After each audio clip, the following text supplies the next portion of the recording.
Hello दोस्तों, क्वेट्रंस नमस्कार। मैं दीवान सिंह।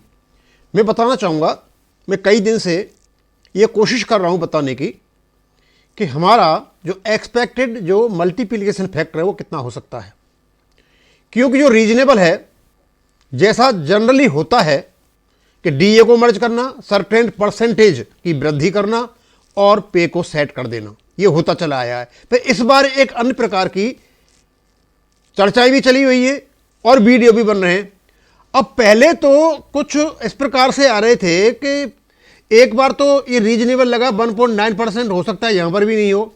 फिर उसके बाद 2.28 पर पहुंच गया और फिर 2.82 पर पहुंच गया। आज तो फिर अगेन ये 2.86 पर पहुंच गया। अब ये 2.28 तक पहुंचने के लिए मैंने किसी का वीडियो देखा, काफी न्यूज़पेपर्स का हवाला देते हुए वो कैलकुलेशन बता रहे हैं।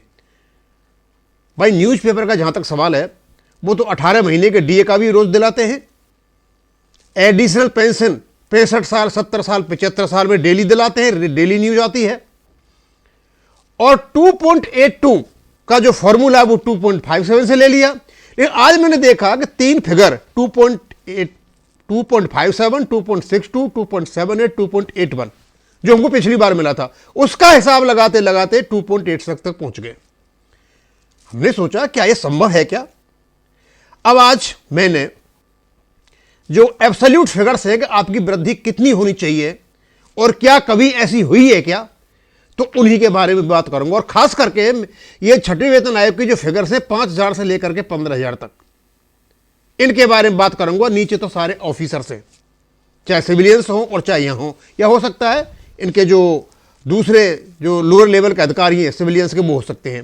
क्योंकि 15,000 जो बेसिक पे है, 15,145 ये कभी ऑनरेरी कैप्टन की हुआ करती थी, तो जनरली वो यहां तक आ जाते हैं, उसके नीचे आ जाते हैं। इसके बीच की जो है 5 से 6,000, 6,750, 10,000, 11,000, 12,000, 13,000 सब इसी में आ जाते हैं। लेकिन मैंने राउंड फिगर ले ली और इन तीनों में जब इनको 2.57 से किया गया तो इनकी फिगर आई कितनी, ये वाली 12,850, 25,700, 38,550। क्योंकि सूबेदार जो एक्स ग्रुप का है उसकी 35,500 है और हो सकता है 38,550 सूबेदार मेजर की हो। और उससे आगे जो फिगर है वो 43,000 कुछ ऑनरेरी लेफ्टिनेंट की है और ऑनरेरी कैप्टन की 41,000 कुछ है। इस प्रकार की फिगर है, यानी हमारा 45,000 से नीचे नीचे सारा काम बन जाता है। वहीं मैं उसकी बात करूंगा और नीचे में कोशिश करूंगा बताने की कि क्या ये पॉसिबल है क्या। अब इसको जब हमारी पेंशन बनती है, वर्तमान में जो पेंशन ले रहे हैं, 5,000 वाला 21,202 ले रहा है, 10,000 वाला 42,405 ले रहा है और 15,000 वाला 63,700 ले रहा है और 20,000 वाला 84,810 ले रहा है। और इसी के बीच में हमारे लगभग सारे आदमी खत्म हो जाते हैं, आगे नहीं जाते। जेसीओ ओआर की मैं बात कर रहा हूं। नीचे सारा अफसरों का है, वो तो पढ़े लिखे लोग हैं, सब कुछ जानते हैं, वो देख करके पहचान देंगे क्या नहीं है। जब हम इनको 1.9 से मल्टीप्लाई करते हैं तो आपका 1.9 से इसकी जो बेसिक पे है वो बनती है 24,415 और इसकी 42,405 वाले की बनती है 48,830 और 15,000 जिसका था यानी 63,760 वाले की बनेगी 73,745 और 84,810 वाले की बनेगी 97,660। यानी वर्तमान में जो पेंशन ले रहे हैं, अब उनकी वृद्धि कितनी होगी। अब वृद्धि आप देखोगे तो इसमें पहले में हुई है 3,213, उसके बाद है 6,225 और 9,538 और 12,850, ये हो गई। अब क्या है, हम देखते हैं कि 7वें वेतन आयोग में आपकी वृद्धि हुई 16,000 की, जो 5,000 रुपये, और यहां हो रही है 3,213 की 1.9% पे। और जो 10,000 वाले की वृद्धि हुई 3,200, उसकी हो रही है 6,225 और 15,000 वाले की जो वृद्धि हुई 4,800 रुपये और यहां हो रही है उसकी 9,500, लगभग दूनी उसकी वृद्धि हो रही है। यहां तक तो बात समझ में आती है, हर महीने जो वृद्धि हो रही है ये तो बात समझ में आती है। और उससे आगे हम चलेंगे तो वृद्धि होती है, जहां पहले 1600 की हुई थी 2.28 से 8,996 की, जब 3,200 की वृद्धि होती है वहां होती है 16,191 की, जब 4,800 की वृद्धि होती है वहां होती है 24,037 की और जब 6400 की वृद्धि होती है वहां हो रही है 32,382 की। यह कहा है आपका 2.28 से। अब 2.82 पर जब आते हैं तो जहां 1600 की वृद्धि हुई थी सभी सीपीसी में वहां 8वें वेतन में हो रही है 15,035, और जब 3200 की वृद्धि हुई थी वहां हो रही है 30,069, या 4800 की हुई थी वहां हुई 45,000, और जब 6400 की हुई थी वहां हो गई 60,138, और इसी प्रकार नीचे हैं। भाई मेरी बात एक समझ में नहीं आती है, क्या इस प्रकार की वृद्धि संभव है? क्या ये न्यूज़पेपर हमें सही रिपोर्ट दे रहे हैं, या हमारे जो वीडियो बनकर के आ रहे हैं वो सही वीडियो है, या हमें कुछ ज्यादा ही नहीं खेला जा रहा? मतलब ये कोई से नहीं समझ रहा है कि मल्टीप्लीकेशन फैक्टर से जो तुम पेंशन कैलकुलेट कर रहे हो, भाई कोई तमाशा थोड़ी है, या कहीं से भी ला करके डाल दोगे, कुछ तो होगा उसमें। और इस प्रकार यदि पेंशन बढ़ती है तो अब मैं जब आगे चलता हूं 20,000 से आगे 25,000 जहां की पेंशन थी छठी वेतन आयोग में, या इनको ले लीजिए आप 1,06,000 वाले की, अब 1,06,000 वाले की वृद्धि 2.82 से 75,173 हो जाती है।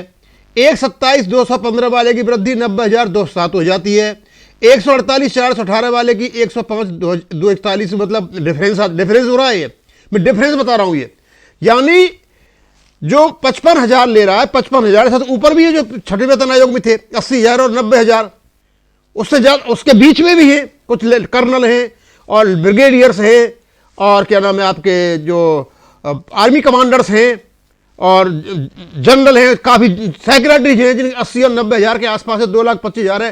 तो भाई उनकी वृद्धि क्या ये पॉसिबल है कि जिसको इस समय 2,33,275 मिल रहे हैं उसको 3,58,607 मिलेंगे, और वृद्धि होगी हर महीने 1,60,322 रुपए की? भाई मैं तो नहीं समझ पा रहा कैसे 2.82, आज तो 2.82 की भी हद कर दी, आगे निकल गए 2.86 पे पहुंच गए, और मुझे लगता है कि 3.68 पे पहुंच जाएंगे जो पहले लल्ला मच रहा था। भाई जिस समय 3.68 मांग रहे थे उस समय आपकी बेसिक पे बहुत कम थी, वर्तमान में जो आपको अच्छी खासा मिल रहा है बेसिक पे वो ज्यादा है, तो स्वाभाविक सी बात है उसका जो न्यूमेरिकल अलग असर पड़ेगा, क्वांटिटेटिव असर जो पड़ेगा बहुत ज्यादा पड़ेगा। अब इसका दूसरा पहलू और है, ये तो क्या है कि जो हमारे मल्टीप्लीकेशन फैक्टर दे रखे थे उसके आधार पर लोगों ने इसको कैलकुलेट कर लिया, और बिना ये सोचे हुए कि इसका क्या पड़ेगा क्या नहीं पड़ेगा, इसको दमादम वीडियो बनते चले जा रहे हैं। अब दूसरी बात पाते हैं, ये बहुत ही समझदार व्यक्ति का एक वीडियो देख रहा था, ही कैलकुलेटेड द थिंग्स। वो तो हमारे पे कैलकुलेशन है, लेकिन जो आदमी लॉजिकली बात करता है तो सुननी पड़ती है। वो ये कहते हैं कि ये जो फैक्टर है 2.28 तक पहुंच सकता है, और उससे आगे भी गवर्नमेंट दे दे कोई बात नहीं है। उनका रीजन ये है कि जो पैसा भारत सरकार चाहे तो पेंशनरों को या केंद्रीय कर्मचारियों को देगी, तो भाई उनके पास तो रहेगा नहीं, सारा का सारा पैसा मार्केट में आएगा, चाहे बैंकों में रहे, चाहे LIC की पॉलिसी में जाए, चाहे इंश्योरेंस में जाए, कहीं भी जाए, या कंजम्पशन में जाए। आप जब चीज खरीदोगे तो स्वाभाविक सी बात है सामान और बन करके आएगा, और फैक्ट्री खड़ी होंगी, और ज्यादा GST आएगा, सरकार को टैक्स ज्यादा आएगा। ये तो स्वाभाविक सी बात है, सभी को चाहना है, यानी रहना सरकार के पास ये कैसे भी करे। यदि इस प्रकार सरकार देती है और इस प्रकार का यदि सोच है, अब इसका दूसरा पहलू भी है, कहीं ऐसा नहीं हो महंगाई बढ़ जाए, क्योंकि जो मौद्रिक नीति है, जो मॉनेटरी पॉलिसी है RBI की, वो यही करती है, मतलब जो इनफ्लो और आउटफ्लो, यानी जो कैश मार्केट में आ रहा है, जो फंड मार्केट में आ रहे हैं, इनको खींच लेती है और कर देती है। उसके पॉलिसी है CRR की, SLR की, कई प्रकार की पॉलिसी है उनके पास, समझिए, बिल डिस्काउंटिंग की, पता नहीं क्या क्या पॉलिसी है।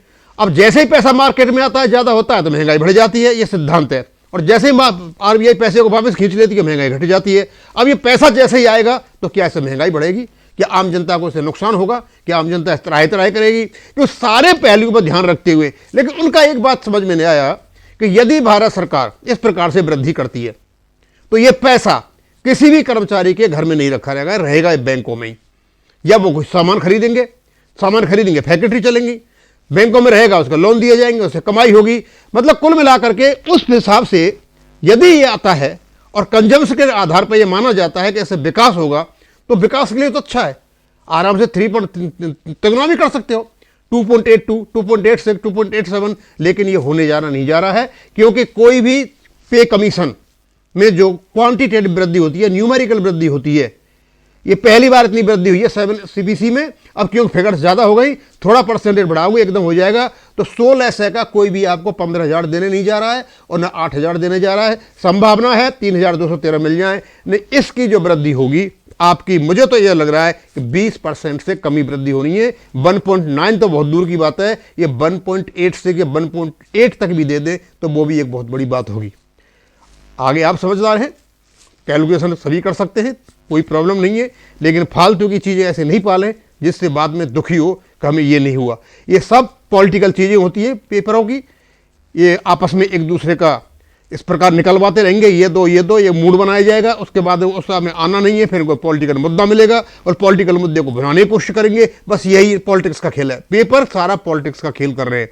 क्योंकि पे कमीशन की जो रिपोर्ट आएगी बिल्कुल और बिल्कुल फैक्ट्स एंड फिगर्स पर आधारित होगी, हमारी आपकी इस प्रकार नहीं चलनी है। जो सामने है आपकी बेसिक पे को मर्ज करना है, डीए मर्ज होगा, और जितनी वृद्धि करनी है वो किसी भी हालत में 1.85 से ऊपर नहीं जा रही है। अब इसको यहीं खत्म करूंगा। थैंक यू, धन्यवाद।